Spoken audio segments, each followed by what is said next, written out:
राधे राधे दोस्तों, आज हम आपको सुनाएंगे श्रवण कुमार की कहानी। अगर आप हमारे चैनल पर नए हैं तो प्लीज़ हमारे चैनल को सब्सक्राइब करें, वीडियो को लाइक करें और शेयर करें। त्रेता युग में श्रवण कुमार नाम का एक बालक था। उसके पिता का नाम शांतनु था, जो कि एक सिद्ध साधु थे। उनकी पत्नी भी एक धर्मपरायण नारी थी। कहानी उस समय की है जब शांतनु और उनकी पत्नी बहुत ही बूढ़े हो चुके थे और उनकी आंखों की रोशनी चली गई थी। उन दोनों का एक पुत्र था जिसका नाम श्रवण कुमार था। श्रवण कुमार बहुत ही सरल स्वभाव का व्यक्ति था। माता पिता के लिए उसके मन में बहुत प्रेम और श्रद्धा थी। वो दिन रात अपने माता पिता की सेवा करता था। अपने माता पिता को बच्चे की तरह जो लालन पालन करता था, उसके माता पिता भी स्वयं को बहुत ही गौरवशाली महसूस करते थे और अपने पुत्र को दिन रात हजारों दुआएं देते थे। कई बार दोनों पति पत्नी एक दूसरे से कहते थे कि हम कितने धन्य हैं, हमें श्रवण कुमार जैसा आज्ञाकारी पुत्र मिला, जिसने स्वयं के बारे में न सोचकर अपना पूरा जीवन अपने बूढ़े अंधे माता पिता की सेवा में लगा दिया।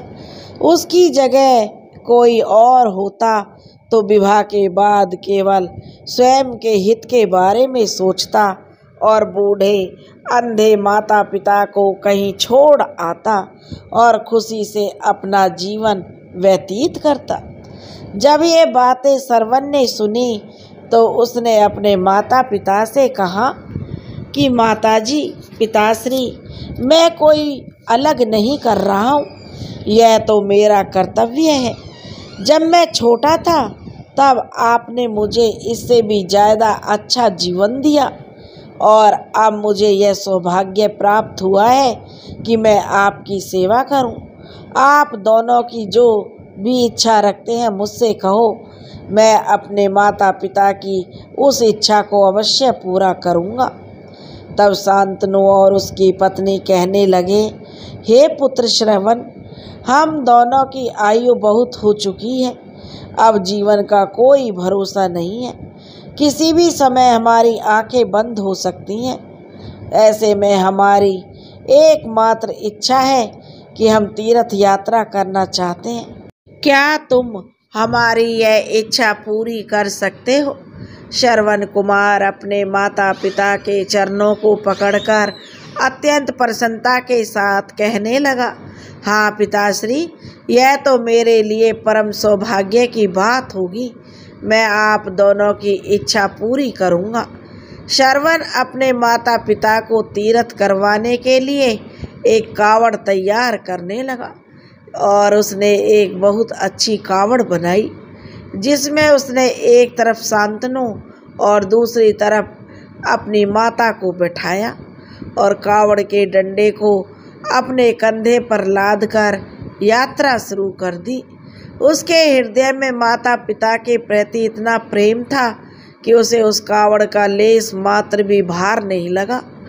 अपने पुत्र के इस कार्य से माता पिता का मन प्रसन्नता से भर उठा। वे पूरे रास्ते अपने पुत्र श्रवण को दुआएं देते चल रहे थे। तीर्थ करते समय जब वो तीनों अयोध्या नगरी पहुँचे तब माता पिता श्रवण से कहने लगे कि बेटा श्रवण, हमें प्यास लगी है। श्रवण उसी समय कावड़ को जंगल में एक पेड़ के नीचे रखकर हाथ में पत्तों का पात्र बनाकर सरयू नदी से जल लेने चला गया। उसी समय उस वन में अयोध्या के राजा दशरथ शिकार पर निकले थे और उस घने वन में वह हिरण का शिकार बनाने के लिए उसके पीछा कर रहे थे। तब उन्हें घने जंगल में झाड़ियों के पार सरयू नदी से पानी के हलचल की आवाज़ आई। उस हलचल को हिरण के पानी पीने की आवाज़ समझकर महाराज दशरथ ने शिकार के उद्देश्य से जो तीर चला दिया और उस तीर से श्रवण कुमार के हृदय में जो वह तीर जा लगा, जिससे श्रवण कुमार के मुंह से बहुत ही दर्द भरी आवाज़ निकली, जिसे सुनकर राजा दशरथ हैरान रह गए और उन्हें किसी अनहोनी का एहसास हुआ और वे भागकर सरयू नदी के तट पर पहुँचे, जहाँ वे तीर जो श्रवण के हृदय में लगा हुआ देखकर जो भयभीत हो गए और उन्हें अपनी भूल का एहसास हुआ। दशरथ श्रवण कुमार के पास जाकर उससे क्षमा मांगने लगे। तब अंतिम सांस लेता हुआ श्रवण कुमार महाराज दशरथ को अपने अंधे माता पिता के बारे में बताता है और कहता है कि मेरे माता पिता प्यासे हैं, उन्हें जाकर तुम पानी पिला दो, उसके बाद उन्हें मेरे बारे में कहना। और इतना कहकर श्रवण कुमार मृत्यु को प्राप्त हो जाते हैं। भारी हृदय के साथ महाराज दशरथ श्रवण के माता पिता के पास पहुँचते हैं और उन्हें पानी पिलाते हैं। माता पिता बहुत ही आश्चर्य से पूछते हैं कि उनका पुत्र श्रवण कहाँ है।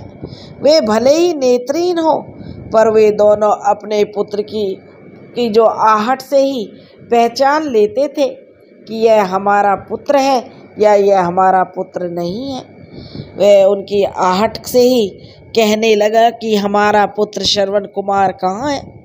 अंधे माता पिता के प्रश्नों को सुनकर महाराज दशरथ उनके चरणों में गिर गए और उन्होंने सारी घटना अंधे माता पिता श्रवण के थे जो उन्हें बता दी।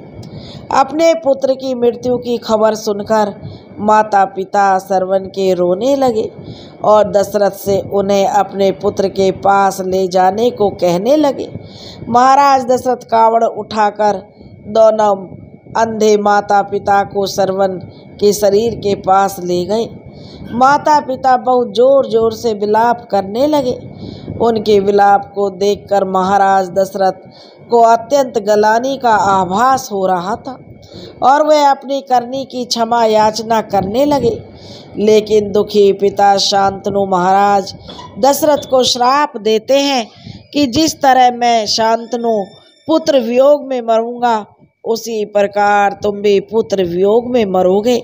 इतना कहकर दोनों माता पिता अपने शरीर का त्याग कर देते हैं, यानी उनकी भी मृत्यु हो जाती है। राजा दशरथ श्राप मिलने से बहुत ही व्याकुल हो जाते हैं और कई वर्षों बाद जब उनके पुत्र राम का राज्याभिषेक होता है, तब माता कैकेयी के वचन के कारण राम, सीता और लक्ष्मण को 14 वर्षों का वनवास स्वीकार करना पड़ता है। इस तरह महाराज दशरथ की मृत्यु भी पुत्र वियोग में होती है और अपने अंतिम दिनों में उन्हें शांतनु के कहे शब्द याद आते हैं कि वो राम के वियोग में अपना शरीर त्याग देते हैं। हमें यह कहानी यही शिक्षा देती है, बिना लक्ष्य को देखे उसे भेदना कई बार आपको गलती का पात्र बना देता है और आप ना चाहते हुए भी दूसरों के दुख का कारण बन जाते हैं। यह थी श्रवण कुमार की कहानी। अपने माता पिता की भक्ति के कारण ही श्रवण कुमार पुराणों में जीवित है। श्रवण कुमार सदैव अपने मातृ भक्ति के लिए जाने जाते हैं। उन्हीं की कहानी सुनकर माता पिता अपने बच्चों को संस्कारित करते हैं। रामायण महाकाव्य में ऐसे कई चरित्र हैं जो हमें वास्तविक जीवन के कर्तव्यों का ज्ञान देते हैं। दोस्तों, अगर आपको हमारी कथा पसंद आई हो तो प्लीज़ हमारे चैनल को सब्सक्राइब करें, वीडियो को लाइक करें और शेयर करें। राधे राधे।